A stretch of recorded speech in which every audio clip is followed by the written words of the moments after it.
अस्सलामुअलैकुम रहमतुल्लाहि व बरकातुहू। आज लेसन नंबर 4 पढ़ेंगे। हम लोग भूगोल का एक सीरीज चला रहे हैं जिसमें कि अब तक लेसन 1, 2, 3 तक पढ़ चुके हैं और अब हम लेसन नंबर 4 पढ़ेंगे। लेसन नंबर 4 क्या है? वायु।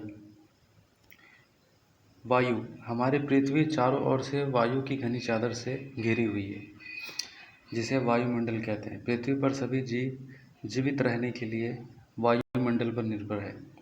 यह हमें सांस लेने के लिए वायु प्रदान करता है एवं सूर्य की किरणों को हानिकारक प्रभाव से हमारी रक्षा करता है। यदि सुरक्षा की यह चादर न हो तो हम दिन के समय सूर्य की गर्मी से तप कर जल सकते हैं एवं रात के समय ठंड से जम सकते हैं। अतः यह वायु राशि है जिसने हमें पृथ्वी के तापमान को रहने योग्य बनाया है। तो वायु एक चादर से घिरा हुआ है। ये वायु के चादर घिरा हुआ पूरे ब्रह्मांड में, पूरे हमारे वायुमंडल में, यानी कि ब्रह्मांड हम नहीं बोल रहे, हमारी पृथ्वी के ऊपर एक वायुमंडल का एक चादर सा घिरा हुआ है। ठीक है। और ये चादर से घिरा हुआ है, ये एक लेयर बाय लेयर एयर का जो है, एक समझ लीजिए कि परतें बैठी हुई है, लेयर बाय लेयर। और इसी के दायरे में सारे जीव हैं। अगर इसके दायरे से अगर बाहर हम निकल जाए तो फिर हम सांस नहीं ले पाएंगे।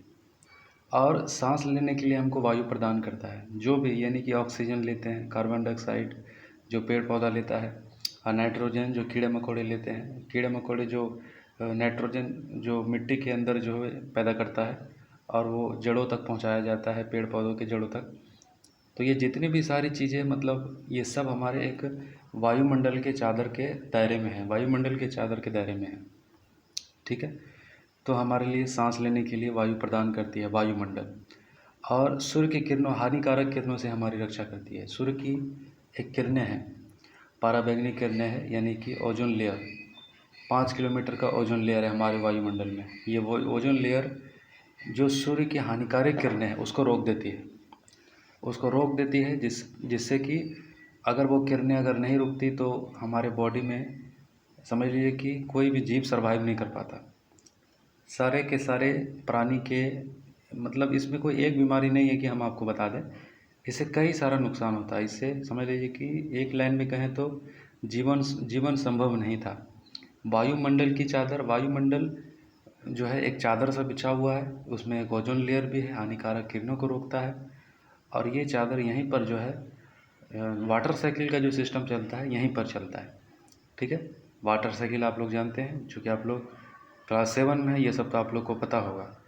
तो वायुमंडल एक चादर सा बिछा हुआ है, उसमें कई सारे गैस हैं। ठीक है। और यह हानिकारक किरणें रोकने वाला, पराबैंगनी किरणें रोकने वाला, सूर्य की किरणें रोकने वाला ओजोन लेयर भी इसी के अंदर है। तो देखिए, अगर चादर ना होती तो हम दिन के समय सूर्य की गर्मी से तप कर जल सकते थे। सही है। अगर ये चादर, यही तो ओजोन लेयर जो एयर की एक और जो लेयर वहाँ पर जो है, अगर ये हमारे सूर्य की किरणों को, अगर हानिकारक किरणों को नहीं रोकती तो कोई भी प्राणी यहाँ पर सर्वाइव नहीं कर पाता। और रात के समय ठंड से जम सकते थे। ठीक है। देखते हैं हम, रात में टेम्परेचर लो होता है, सूरज की किरणें नहीं होती है, तो वातावरण, हमारे वायुमंडल का टेम्परेचर धीरे धीरे धीरे कम होता है। फिर एक समय आता है कि रात के बाद, यानी कि ठंडी की रात, देखिए कितना ठंडा होता है। ऐसे गर्मी के रात भी जो है काफ़ी नमी हो जाती है रात में, अच्छा लगता है। तो पृथ्वी का तापमान रहने योग्य नहीं बनता अगर यह वायुमंडल नहीं होती। तो वायु समझ में आ गया। वायुमंडल क्या है? वायु एक चादर है, ठीक है, जो हमारे वायुमंडल का निर्माण करता है। और ये कुछ किलोमीटर के ऊपर तक है। इसी के अंदर जितने भी ऑक्सीजन, जितने भी एयर है, सब इसी के अंदर है। ऑक्सीजन, कार्बन डाइऑक्साइड, नाइट्रोजन, सब इसी के अंदर है। ओजोन लेयर सब इसी के अंदर है। चलिए, वायुमंडल का संगठन। क्या आप जानते हैं कि जिस वायु का उपयोग हम सांस लेने के लिए करते हैं, वास्तव में अनेक गैसों का मिश्रण होता है। हम आपको बता चुके हैं, वायुमंडल में कई सारे गैसों का मिश्रण है। नाइट्रोजन, ऑक्सीजन, ये सबसे ज़्यादा है। ये 2 गैसें वायुमंडल का सबसे बड़ा भाग है। कार्बन डाइऑक्साइड, ठीक है, हीलियम भी है ना। गर्म एयर है ये, हीलियम गर्म हवा है। ओजोन लेयर है, इसके बारे में हम लोग अभी बात कर रहे थे। ऑर्गोन एवं हाइड्रोजन। हाइड्रोजन भी है, कम मात्रा में पाई जाती है। यानी कि नाइट्रोजन, ऑक्सीजन और कार्बन डाइऑक्साइड, नाइट्रोजन और ऑक्सीजन ज़्यादा मात्रा में है, कार्बन डाइऑक्साइड कुछ कम है, हीलियम, ओजोन, आर्गोन, हाइड्रोजन ये सब बहुत कम मात्रा में है। तो देखिए यहाँ पर बना हुआ है ये ग्राफ बना करके, जहाँ पर आप बैठ करके पढ़ते हैं ये ग्राफ वहाँ पर, सॉरी थोड़ा सा आगे हो गया, देखिए ये ग्राफ बना लेना है। यहाँ पर जो बना हुआ है ऑक्सीजन 21%, आर्गोन 0.93% और कार्बन डाइऑक्साइड 0.03%, ठीक है, और अन्य सभी गैसें 0.04%।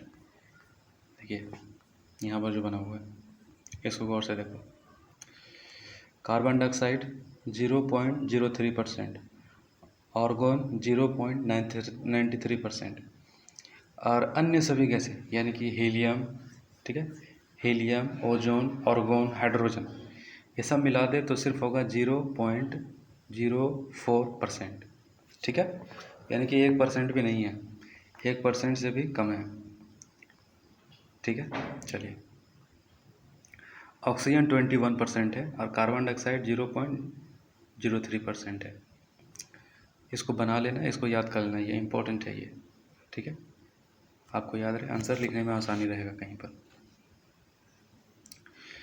तो यहाँ पर देखिए दिया गया है नाइट्रोजन वायु में सर्वाधिक पाई जाने वाली गैस है, नाइट्रोजन वायु में सर्वाधिक पाई जाने वाली गैस है, वायु में सर्वाधिक पाई जाने वाली गैस है। जब हम सांस लेते हैं तब फेफड़ों में कुछ नाइट्रोजन भी ले जाते हैं और फिर उसे बाहर निकाल देते हैं। नाइट्रोजन चूँकि बहुत ज़्यादा है, नाइट्रोजन 78% है, तो कई बार हम जो सांस लेते हैं तो हमारे फेफड़ों में नाइट्रोजन भी चला जाता है। इस वजह से नाइट्रोजन हमारे शरीर के लिए अच्छा नहीं है, तो फिर वो हमारे फेफड़ों से बाहर आ जाता है, यानी कि फिर हम सांस ले करके समझो पंप हो, ब्लड से पंप हो करके फिर वो वापस आ जाता है, बाहर निकल जाता है, वायुमंडल में चला जाता है, ठीक है। देखिए यहाँ पर कुछ है, क्या आप जानते हैं इसको? आप देखिए वीडियो बड़ा नहीं करना चाहते, आप इसको पढ़ लीजिए अच्छा से, ठीक है। क्या आप जानते हैं, इसको देख के पढ़ लीजिए, इसमें कोई ख़ास बात नहीं है, हाँ ख़ास बात है, सॉरी ख़ास ही बात है, इसको पढ़िए। ग्रीन हाउस गैस क्या होता है? ये कार्बन डाइऑक्साइड का समझ लीजिए दूसरा नाम है ग्रीन हाउस गैस। आप देखिए पेड़ काटते जा रहे हैं, है ना, पेड़ काटते जा रहे हैं और ग्रीन हाउस गैस मतलब कार्बन डाइऑक्साइड बढ़ जाएगा। जब पेड़ ही नहीं रहेगा तो कार्बन डाइऑक्साइड कौन लेगा? और कार्बन डाइऑक्साइड जब बढ़ जाएगा तो एक हमारे वायुमंडल में एक असंतुलन बन जाएगा, और यह असंतुलन नहीं बनना चाहिए। प्राकृतिक में देखिए अगर असंतुलन बनता है तो ये असंतुलन बनने की वजह से ही जितना भी त्रासदी आता है, प्राकृतिक त्रासदी जितना भी आता है, ये इंसानों के ही हाथों की कमाई है। ये ही जो है वातावरण के साथ खिलवाड़ करता है, जिसके वजह से ऐसी स्थिति पैदा होती है। बहुत ज़्यादा ठंड, बहुत ज़्यादा गर्मी, बारिश जब हो रहा है तो बारिश रुकने का नाम नहीं, फिर कभी हो रहा है तो हो ही नहीं रहा है, पानी जो है भूमि से नीचे बिल्कुल गिर चुका। तो ऐसी स्थिति पैदा होती है कि जब हम प्राकृतिक के साथ छेड़छाड़ करते हैं, उसके साथ पूरी तरीके से जो है मतलब असंतुलन बना के नहीं चलते हैं, उसको बिगाड़ देते हैं। तो ग्रीन हाउस गैस देखिए अगर बढ़ जाएगा, वही ग्रीन हाउस गैस होता है, ठीक है। तो चलिए ग्रीन हाउस गैस ये होता है कि ज़्यादा अगर ये ग्रीन हाउस गैस हो जाए तो फिर दिक्कत हो जाएगा, असंतुलन पैदा होगा। और green house gas easy word में समझे कार्बन डाइऑक्साइड होता है, ठीक है। तो अगर ये ज़्यादा हो जाएगा तो चूँकि ये गर्म गैस होता है तो भूमंडलीय तापमान बढ़ जाएगा, तापमान बढ़ जाएगा, ये नुकसान ही है। क्योंकि हमारा बहुत बड़ी ज़मीन पर हमारी ग्लेशियर, बहुत बड़ी तादाद में ग्लेशियर है और ये ग्लेशियर पिघलने लगेगा। ग्लेशियर अंटार्कटिका है, आर्कटिक है, कई सारे ग्लेशियर है। अगर ये पिघलना शुरू हुआ और अगर ये पिघल कर समुद्र का लेवल बढ़ा देगा तो समुद्र के किनारे जितने भी कंट्री हैं, जितना भी द्वीप है, सब डूब जाएगा। और ऐसा हो सकता है कि अगर ये तापमान अगर ज़्यादा बढ़ गया ग्लेशियर पिघल कर, तो कई सारा देश जो है इसके आड़ में आ सकता है। तो ठीक है, तो इस पर हमको काम करना चाहिए। तो यहाँ पर ये चीज़ है ग्लोबल वार्मिंग, इसको कहते हैं। जो तापमान जो पृथ्वी का बढ़ रहा है और तापमान बढ़ने की वजह से जो ग्लेशियर पिघलने का जो स्थिति पैदा होगा, इसी को ग्लोबल वार्मिंग कहते हैं। तो यही ग्लोबल वार्मिंग है, ठीक है। चलो, तो फेफड़ों में नाइट्रोजन ले जाते हैं और फिर उसे बाहर निकाल देते हैं, परंतु पौधों को अपने जीवन के लिए नाइट्रोजन की आवश्यकता होती है। नाइट्रोजन की आवश्यकता है, पेड़ पौधों को नाइट्रोजन चाहिए। अगर नहीं पाए नाइट्रोजन, वो नाइट्रोजन जो होता है वो पेड़ पौधों के लिए इम्पोर्टेंट है, क्योंकि उससे क्या होता है ना, उसको ये मिनरल्स उसको मिलता है। पेड़ पौधों के लिए ये समझ लीजिए कि ये खाद है, ठीक है, खाद है ये नाइट्रोजन।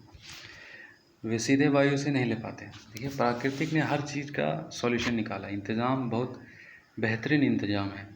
ऊपर वाले ने बहुत ही बेहतरीन इंतज़ाम किया है इस दुनिया में सारी चीज़ों का।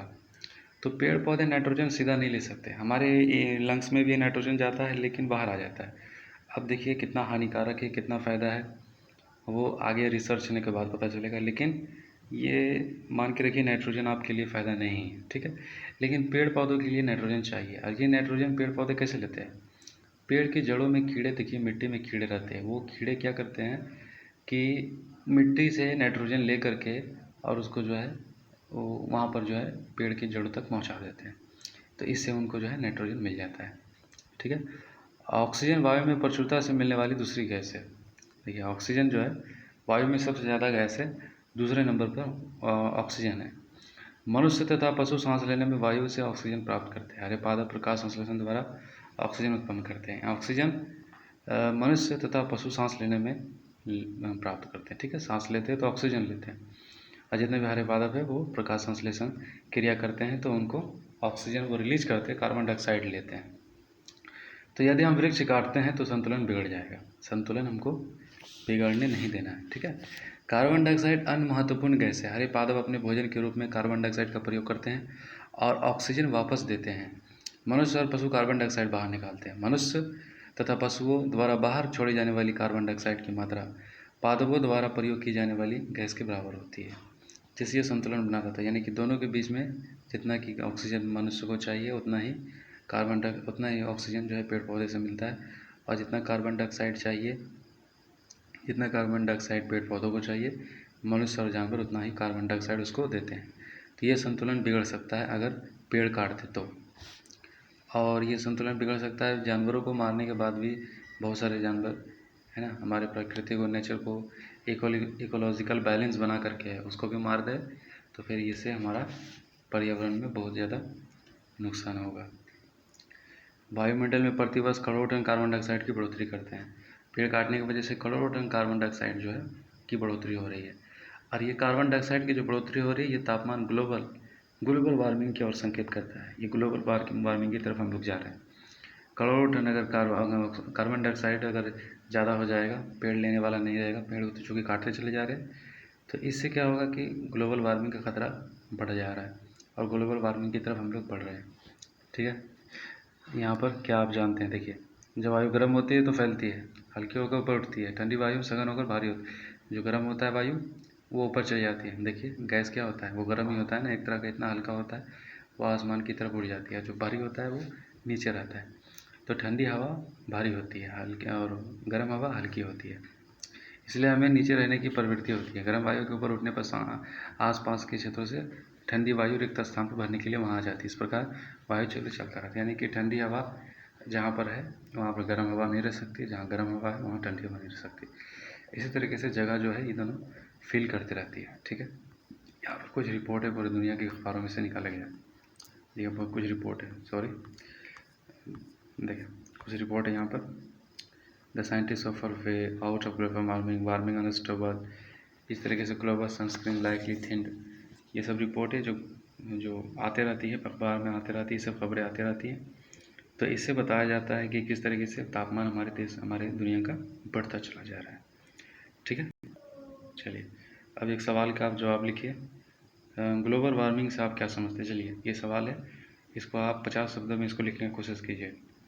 और एक सवाल और लिख लीजिए कि ग्लोबल वार्मिंग से बचने के लिए, ग्लोबल वार्मिंग को रोकने के लिए हमें क्या क्या स्टेप उठाना चाहिए। चलिए ये 2 सवाल के जवाब लिखा। वायुमंडल की संरचना, चलिए वायुमंडल अभी फर्स्ट हम पढ़ रहे थे वायुमंडल क्या है। अब वायुमंडल की संरचना पढ़ेंगे, किस तरीके से वायुमंडल का निर्माण है, ठीक है। तो 5 परतों में विभाजित करते हैं वायुमंडल को, 5 परतों में। पहला परत देखिए, 5 परतों में 5 परतों में विभाजित करते हैं। पहला क्षोभ मंडल, यानी कि जिस पर हम लोग रहते हैं।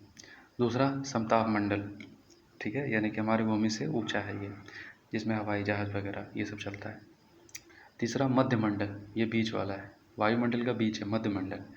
और चौथा है ब्रह्म वायुमंडल, यानी कि मध्यमंडल के भी ऊपर, यानी कि हमारे, अब देखिए हम अंतरिक्ष की तरफ जा रहे हैं। प्रहा वायुमंडल, यानी कि वायुमंडल के करीब करीब लास्ट है ये। एवं बहिर्मंडल, ये अंतरिक्ष हो गया, बिल्कुल लास्ट हो गया, ठीक है। ये हो गया वायुमंडल का 5 परतें। अब कितना कौन कितना है देखते ज़रा। तो क्षोभ मंडल तकरीबन जो है 13 किलोमीटर की ऊंचाई तक है। ज़मीन से 13 किलोमीटर तक क्षोभ मंडल है, ठीक है। और इसमें क्या क्या होता है कि इसमें मौजूद वायु में हम सांस लेते हैं। अब मौसम की जितनी भी घटनाएं हैं, जैसे कि वर्षा, कोहरा, ये सब इसी के अंदर होता है, क्षोभ मंडल के अंदर होता है। अब देखिए समताप मंडल, सॉरी बार बार लग जाता है। दूसरा हम पढ़ रहे हैं समताप मंडल, समताप मंडल। तो क्षोभ मंडल के ऊपर का भाग समताप मंडल कहलाता है, और क्षोभ मंडल के जो ऊपर का हिस्सा है वो समताप मंडल कहलाता है। ये तकरीबन 50 किलोमीटर है, यानी कि 50 किलोमीटर कैसे है, ये 50 किलोमीटर मतलब क्षोभ मंडल से 50 किलोमीटर है, ठीक है। हाँ, 50 किलोमीटर की ऊंचाई तक फैला है। यह परत बादलों एवं मौसम संबंधी घटनाओं से लगभग मुक्त होती है, और इसके फलस्वरूप यहाँ की परिस्थितियाँ हवाई जहाज उड़ाने के लिए आदर्श होती है। तो देखिए बादलों का निर्माण यहाँ पर हो रहा है, ठीक है। मौसम की घटनाएं यहीं पर चल रही है, और जहाज़ उड़ाने का बिल्कुल अच्छा मतलब यहाँ पर कंडीशन है, इसी में जहाज़ चलता है, हवाई जहाज़ वगैरह।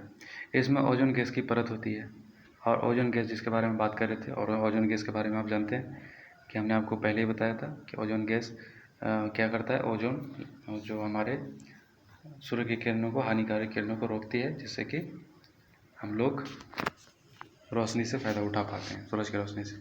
चलिए ओजोन लेयर क्या है, इसके बारे में इसका इंट्रोडक्शन लिखिए। ओजोन लेयर क्या है और इससे आप क्या समझते हैं, 50 शब्दों में इसको भी लिखने की कोशिश कीजिए।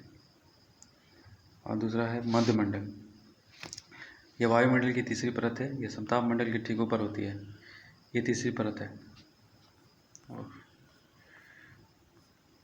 ये तीसरी परत है, वायुमंडल की तीसरी परत है।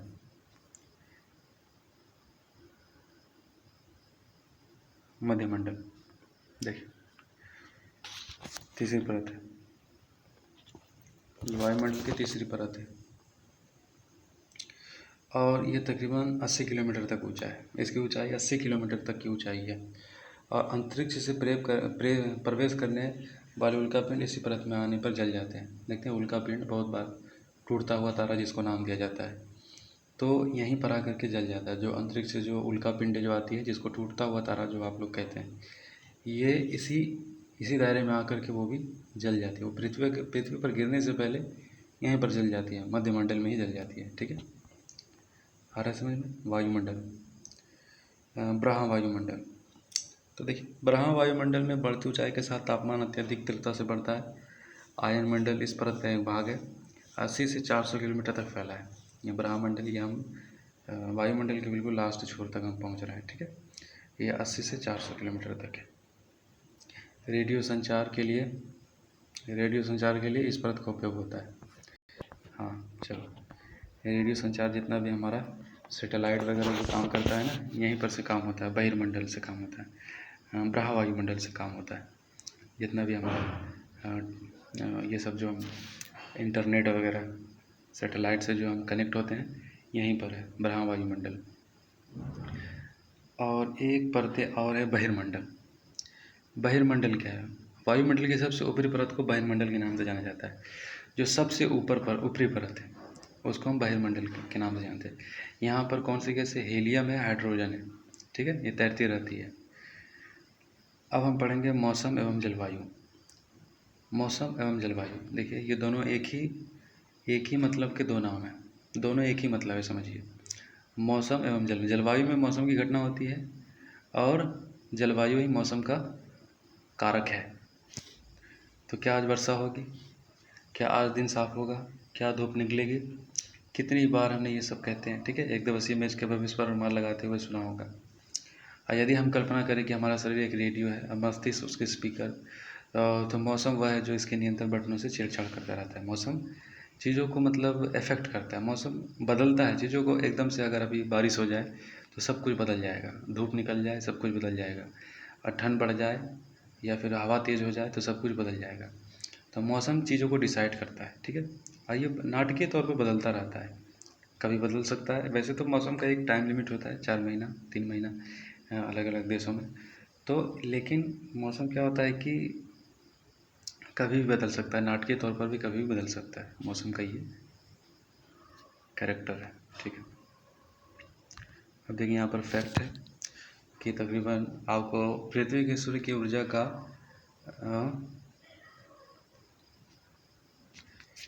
देखिए 2 अरबवा भाग ही हम प्राप्त करते हैं। यानी कि पृथ्वी सूर्य की जितनी ऊर्जा है उसमें से केवल 2 अरबवां भाग ही हम लोग प्राप्त करते हैं, है ना।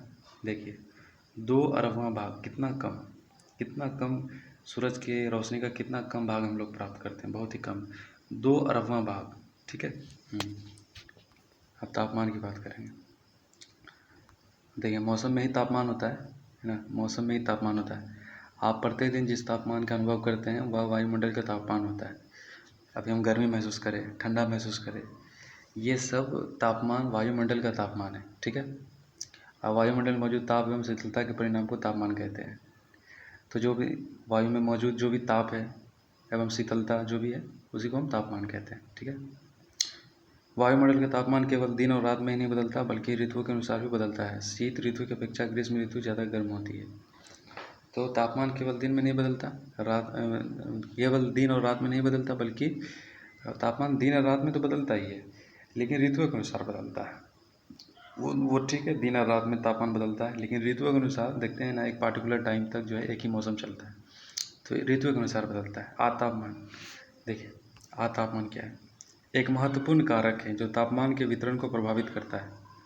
ये कारक है, तापमान ये एक कारक है जो तापमान को प्रभावित करता है।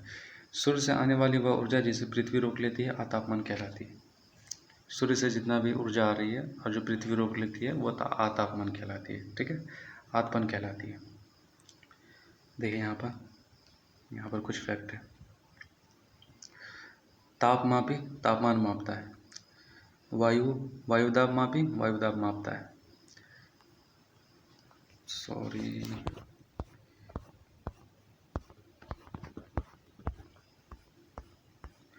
वायुदाब मापी वायुदाब मापता है,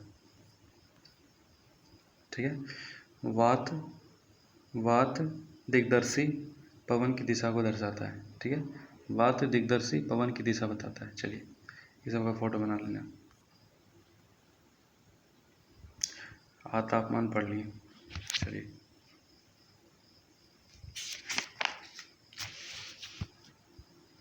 तो आप समझ गए होंगे, आपको समझ में आ गया होगा कि हमने देखा इतनी बातें हमको समझ में आ गई। तो ध्रुव बर्फ से क्यों ढके हुए हैं, चलिए क्या आप समझिए। ध्रुव बर्फ से क्यों ढके हुए हैं कि यदि पृथ्वी का तापमान अत्यधिक बढ़ जाता है तो वह इतनी गर्म हो जाएगी कि यहाँ कुछ फसलें नहीं उग सकेगी। और गाँवों के अपेक्षा नगरों का तापमान बहुत अधिक होता है। दिन के समय ऐसा फेल्ट से बनी सड़कें, धातु और कंक्रीट से बने भवन गर्म हो जाते हैं। रात के समय यह उष्मा मुक्त हो जाती है। नगर के भीड़ वाले ऊंचे भवन गर्म वायु रोक लेते हैं, जिससे नगरों का तापमान बढ़ जाता है।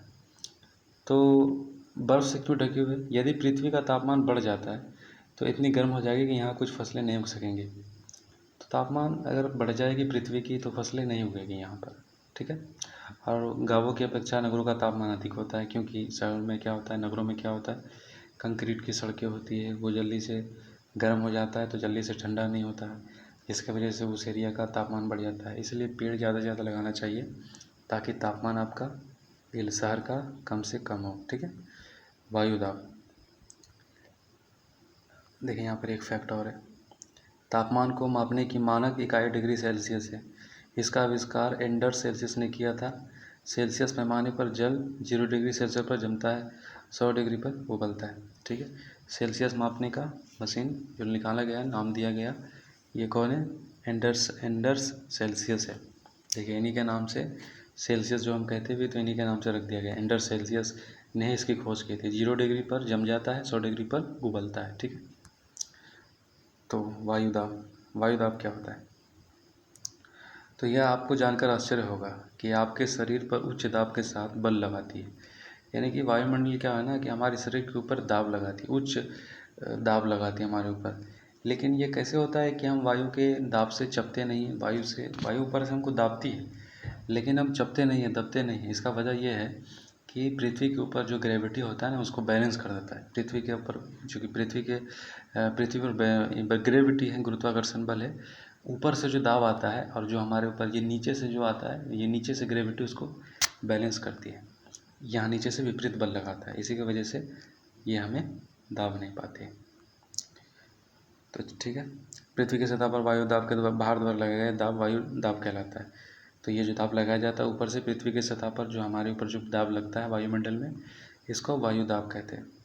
वायुमंडल में ऊपर की ओर जाने पर दाब तेज़ी से गिरने लगता है। जब हम ऊपर जाएंगे तो दाब गिर जाएगा।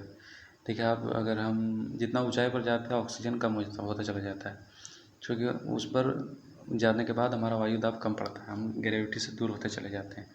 तो जितना ऊपर जाओगे आपका वजन और हल्का होता चला जाएगा, तो वायु दाब कम हो जाता है। आप नीचे से आप ऊंचाई पर जाओगे, दाब घट जाएगा। तो वायु दाब का क्षैतिज वितरण किसी स्थान पर उपस्थित वायु के ताप द्वारा प्रभावित होता है। अधिक तापमान वाले क्षेत्रों में वायु गर्म होकर ऊपर उठती है या निम्न दाब क्षेत्र में बनाता है। अब कहीं पर जो है वायु दाब क्या होता है कि गर्म होकर के हल्का हो जाता है, हल्का होकर के वो किसी और जगह पर चला जाता है। तो जिस जगह पर हल्का हो जाता है, जहाँ वायु वहाँ से हट के चला जाता है, तो वहाँ निम्न दाब क्षेत्र बनाता है। निम्न दाब बादल युक्त आकाश एवं नम मौसम के साथ जुड़ा होता है, और ये मौसम के साथ जुड़ा हुआ, बादलों के साथ जुड़ा हुआ होता है। कम तापमान वाले क्षेत्रों की वायु ठंडी होती है। जहाँ तापमान कम होता है वहाँ वायु ठंडी होती है। इसके फलस्वरूप यह भारी होती है, चूँकि जो एयर जो ठंडा होता है वहाँ का एरिया तापमान ठंडा होता है, भारी होता है। भारी वायु निमज्जित होकर उच्च दाब क्षेत्र बनाती है। उच्च दाब के कारण स्पष्ट एवं स्वच्छ आकाश होता है। वायु सदैव उच्च दाब क्षेत्र से निम्न दाब क्षेत्र की ओर गमन करता है। तो ठीक है, वायु हमेशा उच्च दाब से निम्न दाब की ओर गमन करता है। उच्च दाब समझ रहे हैं ना, उच्च दाब यानी कि गर्म हवा, निम्न दाब ठंडा हवा, यानी कि गर्म हवा हमेशा ऊपर की ओर जाता है, ठीक है, ठंडा हवा नीचे की ओर रहता है, और ये ट्रैवल करते रहता है, एक दूसरे को फील करते रहता है, एक जगह से दूसरी जगह ट्रैवल करते रहता है। तो क्या आप जानते हैं चाँद पर वायु नहीं है? चाँद पर वायु नहीं है, अतः वहाँ वायु दाबी नहीं है। तो अंतरिक्ष यात्री जब चाँद पर जाते हैं तो विशेष रूप से सुरक्षित हवा से भरी हुई अंतरिक्ष पोशाक पहनते हैं। जो पोशाक पहनते हैं वो लोग, अंतरिक्ष में जाने वाले लोग, उसमें एयर भरा हुआ रहता है। यदि वैसे नहीं पहनेंगे तो फिर उनका या क्या होगा कि शरीर जो है विपरीत बल लगने के कारण उनके रक्त की शिराएँ फट सकती हैं, उनका नस फट सकता है। विपरीत बल जब उनके ऊपर लगेगा, क्योंकि वहाँ पर जो है ग्रेविटी नहीं है, ठीक है, और वहाँ पर वायुमंडल में नहीं है, तो फिर इतना दाब प्रेशर उसके ऊपर होगा कि उनकी शिराएँ फट सकती है। पवन के बारे में बात करते हैं। उच्च दाब क्षेत्र से निम्न दाब क्षेत्र की ओर वायु की गति को पवन कहते हैं। उच्च से निम्न दाब की तरफ हमेशा वायु इसी तरीके से चलता है, ऊंचाई से उच्च दाब से निम्न दाब की ओर चलता है। आप पवन को काम करते देख सकते हैं जब ये सड़क पर गिरी पत्तियाँ को उड़ाती है अथवा तूफान के समय पेड़ों को उखाड़ देती है। ये काम है पवन का, ये पत्तियों को बटोर देती है, तूफान से पेड़ों को उखाड़ देती है। और कभी कभी जब पवन धीरे बहती है तो आप इसे महीन धूल या धुएं को उड़ाते देख सकते हैं। कभी कभी पवन इतनी तेज़ होती है कि इसके विपरीत दिशा में चलना कठिन हो जाता है। आपने अवश्य अनुभव किया होगा कि तेज़ पवन में छाता लेकर चलना आसान नहीं। 3 अन्य उदाहरण सोचिए। पवन के विपरीत चलना बहुत मुश्किल होता है। वो पवन जो है कंटिन्यू चलता रहता है। जब तेज़ पवन के कारण आपके लिए समस्या उत्पन्न हुई है तो पवन को मुख्यतः 3 प्रकार के में विभाजित किया जाता है। यानी कि पवन, देखिए 3 तरीके से इसको विभाजित किया, 3 तरीके से पवन चलता है, ठीक है। पवन 3 तरीके से चलता है, यहाँ पर फैक्ट है, क्या आप जानते हैं? पवन का नाम उसके आने की दिशा के आधार पर निर्धारित होता है। देखते हैं ना, पवन की एक दिशा होता है, एक दिशा से चलता है। कहते हैं कि आने वाली, देखिए पवन पछुआ, ये नाम दिया जाता है। पश्चिमी हवा को पछुआ कहा जाता है, यानी कि पश्चिमी पवन चल रही है तो पछुआ कहते हैं। पूर्वी अगर पवन चल रही है तो उसको पूर्वा कहते हैं, ठीक है। ये सब क्षेत्रीय नाम है। तो यहाँ पर ग्राफ बना हुआ है, इसको बना लेना है। निम्न दाब से उच्च दाब से निम्न दाब की ओर देखिए पवन चलती है यहाँ पर। इसी हिसाब से मौसम जो है, कंडीशन जो है बदलता रहता है दुनिया का। एक होता है, देखिए एक पवन है अस्थाई पवन है। ये पवने क्या होता है ना, व्यापारिक पश्चिमी एवं पूर्वी पवन अस्थायी पवने हैं। तो व्यापारिक पश्चिमी पवने यानी कि जो पछिया हवा होता है और पूर्वा हवा होता है, यह अस्थायी पवन, ये चलता रहता है और ये वर्ष भर लगातार निश्चित दिशा में चलती रहती है, ये कंटिन्यू चलता रहता है।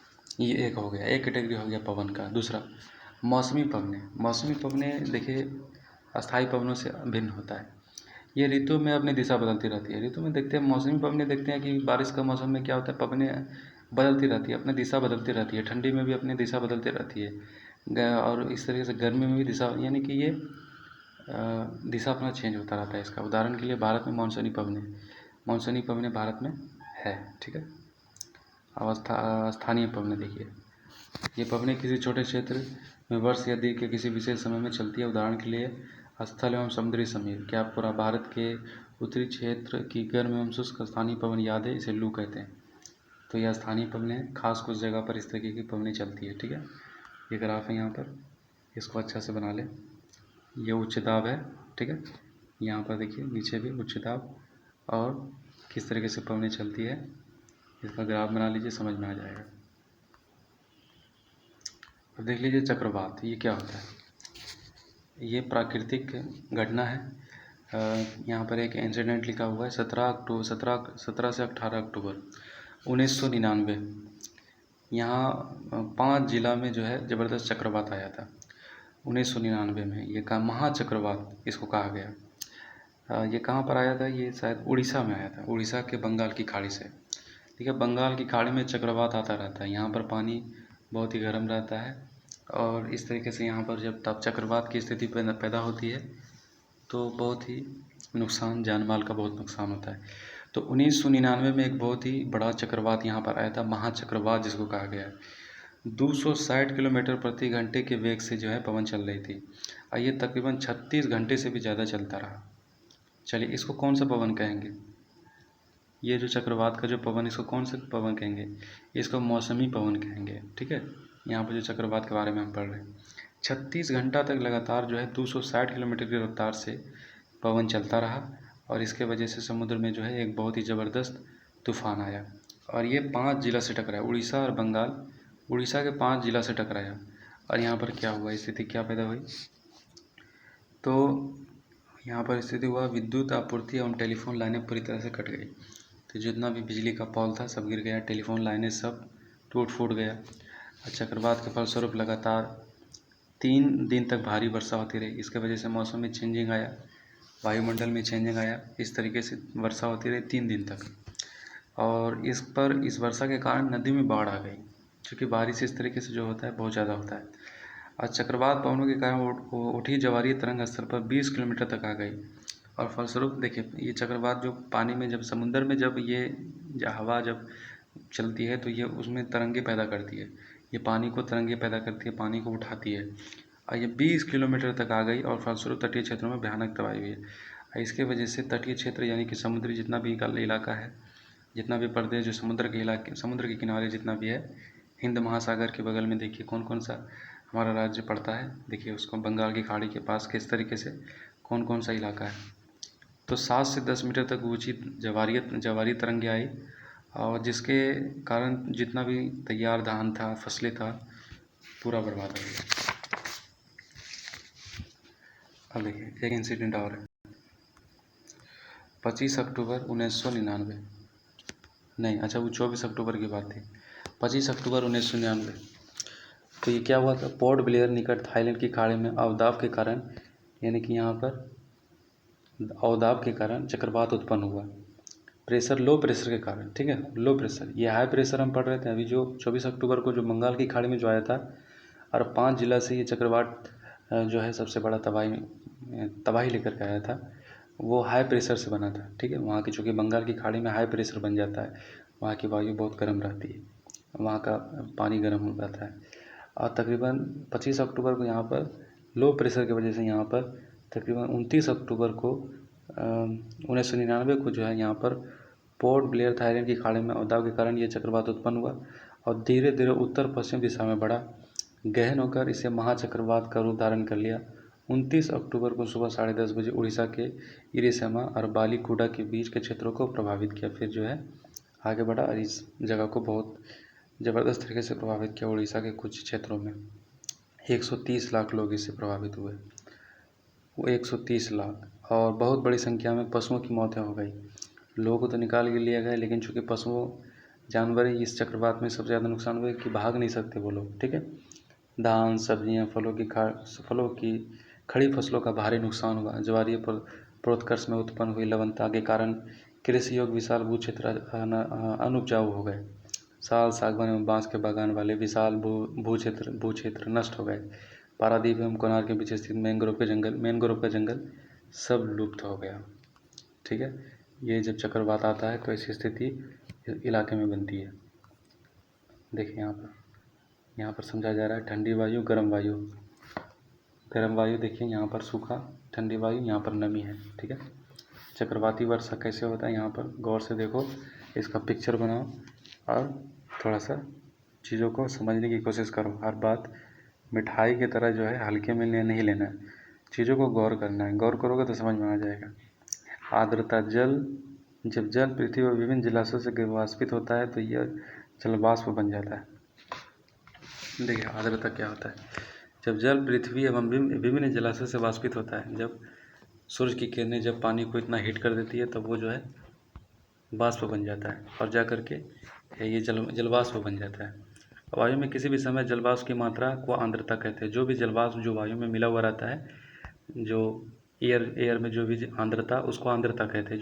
जो जलवाष्प जो सूरज की किरणें जो उड़ा करके आसमानों में लेके जाती है, 13 किलोमीटर तक हम पढ़े थे ना, चौमंडल है, तो वहाँ पर ये आर्द्रता कहते हैं, जो नमी वहाँ पर रहती है। जब वायु में जलवाष्प की मात्रा अत्यधिक होती है तो उसे हम आर्द्र दिन कहते हैं, और नमी जब ज़्यादा हो जाता है वायु में तो उसको आर्द्र दिन कहते हैं। जैसे जैसे वायु गर्म होती जाती है, इसकी जलवाष्प धारण करने की क्षमता बढ़ती जाती है। जितना गर्म होगा वो और जल्दी से ऊपर जाएगा और इस प्रकार और ये अधिक आर्द्र हो जाती है। आर्द्र दिन में कपड़े सूखने में काफ़ी समय लगता है। तो इस तरीके से सूखते नहीं कपड़े, मौसम बिल्कुल नमी, चिपचिपापन, इस तरीके से ठंडा ठंडा इस तरीके से रहता है, तो पसीना भी आसानी से नहीं सूखता और असहज महसूस करते हैं। जल वाष्प ऊपर उठता है तो ये ठंडा होना शुरू हो जाता है। जल वाष्प संघनित होकर ठंडा होकर जल की बूंदें बनाते हैं। बादल इन्हीं जल बूंदों का ही एक समूह होता है। जब जल की ये बूंद इतनी भारी हो जाती है कि वायु में तैर ना सके, तभी वर्षण के रूप में नीचे आ जाती है। जब यही वायु जल की जो भारी जो पैकेट, जो जल का जो क्लाउड का जो पैकेट होता है, जब ये भारी इतना ज़्यादा हो जाता है कि जब वो हवा में मूव नहीं कर पाता तो फिर बारिश की शक्ल में नीचे आ जाती है, बारिश हो जाती है। आकाश में उड़ते हुए जेट हवाई जहाज अपने पीछे सफ़ेद पथ चिन्ह छोड़ते हैं। इनके इंजनों से निकली नमी संघनित हो जाती है। वायु के गतिमान रहने की स्थिति में यह संघनित नमी कुछ देर तक पथ के रूप में दिखाई देता है। संघनित मतलब देख रहे हो, उसमें कुछ नमी होता है। और जब एरोप्लेन चलता है उससे जब रास्ता, तो क्या होता है कि एक रास्ते की तरह जो है, जब पीछे मुड़ के देखेंगे तो लगेगा कि कुछ रास्ता सा बना हुआ है, कुछ देर तक ऐसा होता है, लेकिन फिर वो जो है हवा उसको ऊपर उड़ा करके लेके चली जाती है। पौधे जल संरक्षण में मदद करते हैं। जब पहाड़ी पार्श्वों से पेड़ काटे जाते हैं, वर्षा जल अनावृत पहाड़ों से नीचे बहता है एवं निचले इलाकों में बाढ़ का कारण बनता है। जब पानी किसी इलाके में बढ़ जाता है तो बाढ़ का कारण बनता है, ठीक है। क्रिया विधाता पर वर्षा के 3 प्रकार होते हैं। 3 प्रकार होता है वर्षा का: संवहनी वर्षा, पर्वतीय वर्षा, चक्रवाती वर्षा। संवहनी वर्षा तो नॉर्मल है, पर्वतीय वर्षा, ठीक है, और चक्रवाती वर्षा जो कि बहुत ही आपदा की स्थिति उत्पन्न करता है। तो ये पूरा कंप्लीट हो गया चैप्टर। पौधे तथा जीव जंतुओं को जीवित रहने के लिए वर्षा बहुत महत्वपूर्ण है।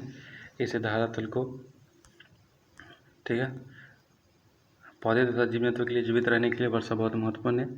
इससे धरातल को तेज जल प्रदान होता है। यदि वर्षा कम हो तो जल की कमी तथा सूखा हो जाता है। इसके कारण विपरीत, अगर वर्षा अधिक होती तो बाढ़ आ जाती है, वही बारिश नहीं होती तो सूखा पड़ जाता है, बारिश ज़्यादा हो जाती है तो बाढ़ आ जाती है। और ये सब स्थिति कैसे बनती है हमने पढ़ा था, क्योंकि जलवायु को हम जो है असंतुलन पैदा करते जा रहे हैं। वातावरण इंसानों के बीच में और प्राकृतिक के बीच में ये तालमेल जो है कम घटता चला जा रहा है, तालमेल जो है बिगड़ता चला जा रहा है। इसी की वजह से ऐसी स्थिति उत्पन्न हो जाती है। और अगर हम पृथ्वी को अगर ये संतुलन को अगर नहीं बना पाए तो फिर इस तरीके से तबाही और आती रहेगी। तो सबकी कोशिश होनी चाहिए कि पृथ्वी को बचाए, पेड़ पौधों को कटने से बचाए, वातावरण को संतुलन बनाए रखे, ठीक है। तो ये बहुत ही गहराई से हम ये चैप्टर कंप्लीट किए। अब ये लेसन पूरा हम पढ़ लिए। अब यहाँ कुछ सवाल जवाब है, इसको हल करना है, ठीक है। चलो ठीक लगा भाई, यहाँ पर सवाल का जवाब लिख लेना। ये पूरा कंप्लीट है, ठीक है, इसको बना लेना। बना लेना इसको। इसको बाएं से दाएं के ऊपर से नीचे देखिए, पढ़िए, इसको समझ में आ जाएगा। इसमें समझ करके इसमें भरना है, ठीक है। चलो।